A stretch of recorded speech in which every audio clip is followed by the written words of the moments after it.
bears are big. The bears have teeth. The bears have claws. But will the bear have you if you try to hunt him with an AR?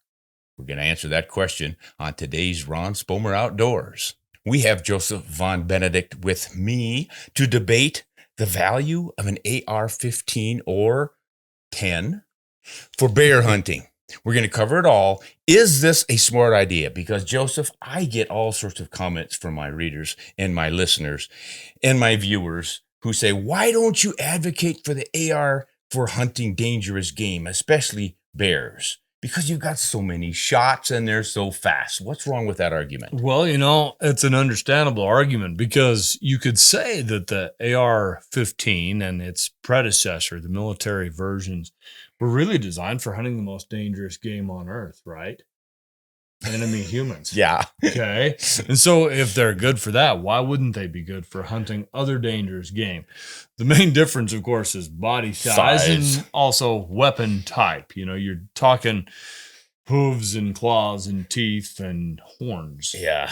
And incredible doses of adrenaline in those animals. Yeah. A will to live that is unmatchable by anybody shy of the berserker Vikings, right? Right. Perhaps. So if you have a berserker full of adrenaline, you're looking at a 200-pounder. If you have a grizzly or a brown bear, you're looking at a potential 500, 800,000-pounder. Yeah. And then you get up into a Cape buffalo that could be 1,500 pounds plus. Let's not even go there. Let's keep this at bears. Okay. Black bears, grizzly bears, brown bears. How sensible is choosing to hunt with? Not just backup stopping rifle. We're talking about let's go bear hunting and try to get one.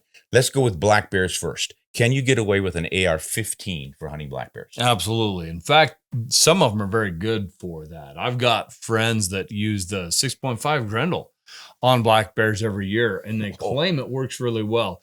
They'll also tell you it kills like an arrow does. There's very little visual on-impact effect. They shoot the bear, it runs off and dies. They track it and find it. Right? Makes sense. Mm-hmm. So you're not going to try to stop a charging bear with a 6.5 No. That would be a endeavor for fools. Yes, to say the least. However, there are some big cartridges that fit in this little AR. That's the thing. It's such a short action based on that 223. So you're not getting a lot of cartridge in there. What are some of the bigger, heavier hitting cartridges you're going to fit in an AR-15? Yeah. So 458 SOCOM was an early one. That's a good one. 450 Bushmaster is an excellent choice for black bear, especially. And particularly if you live in one of those states that's restricted to straight well cartridges for a lot of different types of hunting. Yeah. If you want to use this for a crossover deer gun or whatever. Sure. That's a good thought. So this would be the 458 Bushmaster right here. That's the one. Remated rim, 300 grain bullet. Yep. It's got good frontal diameter, generates reasonable velocity. It's not a long range bear cartridge, but if you're hunting in thick woods, you're hunting over bait, if you're hunting with hounds, all of these different scenarios, it makes a pretty logical choice. Yes. Okay. So what else have we got here? So that's a 350 Legend. And I think that would probably kill 90% of the bears shot by people these days just fine, right? We're talking bears that are generally 200 pounds and under. Black bears. Black bears, yes. Definitely black bears. Now, where you can get in trouble with that cartridge is if you're hunting in an area that occasionally has an honest to goodness Goliath of a black bear, right? This is the type of bear we all dream about shooting. Yeah. So we should candidly be prepared to kill that bear with authority if and when we ever find him. So unique fact about black bears, well, and all bears, they don't really stop growing. That's why a 28-year-old bear will be much bigger in his skull and his body, his frame, everything than a 15-year-old bear, which is already a very adult bear, right? Yeah. You hear about 800-pound black bears, you see photographs of them, legitimate 800-pound black bears. That's almost twice the weight of kind of your average interior grizzly up in Alaska. Yes. They're usually around 450. So even a 400-pound bear, that 350 Legend, you'd want to pick your shot very carefully, put it through both lungs. You would not take any quartering shots, and you'd be walking a fine line right there. Absolutely is not a stopping cartridge on any bear in any situation for dangerous game like stopping use. Unless you get a brain shot. Right, but a 22 Magnum will do that. I don't recommend that one either. No. Well, then let's go way down to this little guy. What the heck are we playing around with here? Okay, so that's a 300 blackout, and you can put a monometal bullet, an all copper type bullet in that, 110, 125 grains, and it'll work pretty well on bears up close. Your velocities are going to be 2,000 feet per second or a bit more, even out of a shortish 16-inch barrel. It's a better choice than a 223. In my opinion, a 223 is just, or 5.56 NATO, not a bear cartridge. Yeah. That's one man's opinion. I know a lot of them have been killed with it, but I just can't recommend it to folks, right? Now, next to it, we start getting into a much more interesting cartridge, but we have to go up in frame size to a different rifle So family. we're getting out of the AR-15 world. Or do we? I don't know. So the AR-10 is the traditional way to get more authority in an AR type. Longer action. Rifle. You're going to fit the 308 length cartridges in it, right? Heavier action, a lot more metal there. And the receiver set for a 308 capable AR type rifle is much heavier. Generally, you're getting 2 or 3 extra pounds in a 308 caliber rifle. Right. And those then can chamber cartridges like that one near the middle. This one right here, that's a 338 Federal. Very good bear cartridge. Black bear cartridge, right? Yes. Just terrific. And you could theoretically even do something like the 358 Winchester. Absolutely. You have a soft spot for. Yeah, you throw a 225 grain on that thing and it performs all out of proportion to its size. Yeah. It's a 308 necked up to 35 caliber instead of 38. But I love that 338 Federal too. That hits with authority. Yeah, good frontal area on it. 200 grain bullet, 210 grain bullet. Not a bad option. But again, you've got to jump up. Now, this oddball with a long bullet on top of them is something that's kind of making a big splash these days. That's that 8.6 blackout, which is considerably larger than the 300. That's based on the 6.5 Creedmoor case. But look at the length of it. Do you have to shoot this in an AR-10 or can you shoot? The case looks like you could shoot it in an AR-15 size receiver.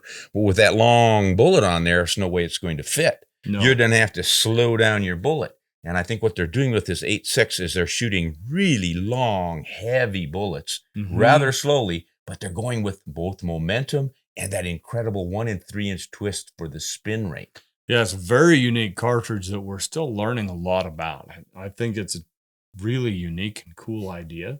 I've never used one myself, so I can't really speak with authority, but it's very intriguing. Yeah. What you won't get out of that is any kind of reach, because if it's shooting subsonic, it's probably less than the speed of sound, which is roughly 1,100 feet per second. Right. And so it's got a rainbow trajectory. You're better off going back to that 308 or 338 Federal. Yeah. Really, the 308 is probably the sweet spot for the black bear gun in an AR-15 or AR-10 type rifle, because ammunition is widely available. You got big selection of different bullet choices, which is very important on bears. Yeah. And there's a new development. Now, this episode really isn't about the new development, but it's here. It's cool. We're going to show it to you. The small frame 308 AR. This is Ruger's new SFAR rifle. This has the dimensions of a typical AR-15 receiver, the smaller one, with a magazine well and the compatibility to feed 308 cartridges. So it's a longer action in the same basic format for the receiver. Yes. Size, keeps your weight down, keeps your length down, but you're still functioning with the 308 length cartridges. Yeah. That is sweet. It's really cool. It's not much heavier than a traditional AR-15 rifle, but you got the authority of the AR-10 in that 308 cartridge. It's really cool. Well, that is a nice development, because I've always thought, gosh, if you have to step up to that AR-10, they're so heavy. Yes. And it sort of takes away the advantage. It's like carrying a railroad tie. Yeah, right. Now, I think we need to talk about some of the hitting energy of the 458 SOCOM and the 458 Bushmaster compared to the 308s. Because a lot of guys are going to go, well, if I'm going up against the bear, I don't want this little 30 caliber bullet at 150 to maybe 200 grains.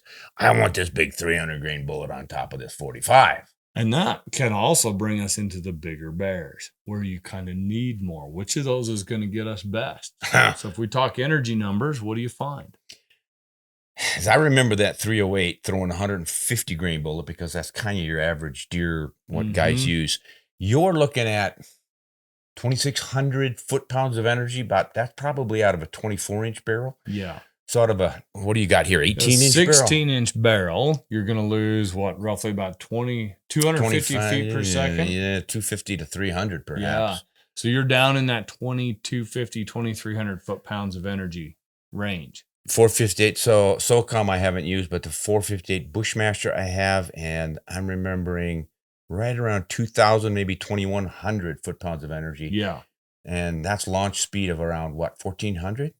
Sounds right. And that's also in about the same category as the 50 Beowulf, which is a cartridge we haven't mentioned yet. Another great choice for clobbering a bear with some effect. Yeah. You can shoot 500 grain bullets in that thing. Isn't that crazy? Yeah, it is crazy, but they're only going around 1,400, 1,300 feet per second. But still, you've got the mass and the momentum. And this is what a lot of guys want on a big animal and a big bear. You got an initial hole to start with. You could shoot probably flat point solids or something with this because you already got a 50 caliber hole. And then you're driving deep because of not the energy so much, but the momentum of that bullet. You start a bowling ball rolling and it's going to crash through a lot more stuff than a golf ball. Yeah. Kinetic energy, the traditional formula that we use to judge on impact terminal effect, has some real weaknesses. It's very easily manipulated by velocity. You could take a 22-250 and drive a 40 grain bullet at 4,000 feet per second and outclass all of these in terms of pure kinetic energy. However, that's a very bad choice for a grizzly bear. Because how do you turn that kinetic energy into working power? Yes. And that's where your mass comes in. Got to compromise. That's right. So momentum, frontal diameter, there's more to the discussion than just kinetic energy. All right. Sounds to me like you've got some legitimate reasons to use an AR-15, AR-10, or this new hybrid. Yep. With some 30-06 length cartridges. Is that going to length? 308 length. What did I say? Yeah. 30-06 length. And yeah, there are a few 25s made like that, right? AR-25? There may be. I've never used one. I know that a company called Nemo made 300 Winchester Magnum ARs. Yeah. I think they needed wheels to transport. It's more of a howitzer. Yeah. But yeah, you can do a lot if you're a good machinist with an imagination. Yeah, sure. All right, so guys you love these are going to hunt bear with them anyway. Brown bears, maybe not. Black bears, definitely. For sure. Now let's roll over to the bigger guys. Are you going to go after an Alaska grizzly or a brown bear? So I think that depends on who you are. Because if you've got experience with the AR type rifles overseas and counting your life on the performance of that rifle and you're more familiar with it than any other type, I think there's a legitimate argument to be made that this would be a good tool for you. There are some downsides, and that usually comes when you're in the Arctic and cold weather and really brushy environments. Okay. That's bear country. It's bear country. That's the definition of bear country, just wet. about.